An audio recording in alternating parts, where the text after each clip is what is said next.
আসসালামু আলাইকুম এভরিওয়ান, সবাই কেমন আছেন? আমরা চলে আসলাম নোয়াখালী থেকে অনেকটা দূর এলাহিসর। এখানে আমাদের দীর্ঘদিন সিসি ক্যামেরা অ্যান্ড ইলেকট্রিকের কাজ চলমান ছিল। আল্লাহর অশেষ রহমতে এবং আমাদের পরিশ্রমের কারণে এই কাজটা সম্পূর্ণ শেষ হয়েছে। সবাই আমাদের জন্য দোয়া করবেন।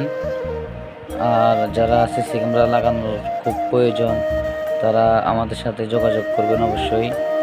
ইনশাল্লাহ আমরা সর্বদা চেষ্টা করব আপনাদেরকে সেবা দেওয়ার জন্য।